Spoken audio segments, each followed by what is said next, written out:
चला, हे दगड असल्यामुळे ना पावसामध्ये टेन्शन नाही देत. चढता चढता नंतर घसरतं लगेच. वातावरण असतं.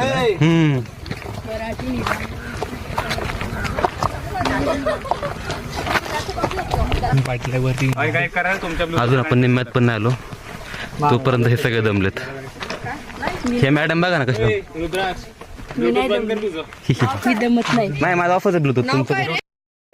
या किल्ल्याचा इतिहास असा आहे की 1670 मध्ये तानाजी मालुसरे जे होते त्यांनी हा किल्ला कॅप्चर केला, जिंकला होता त्यावेळेस.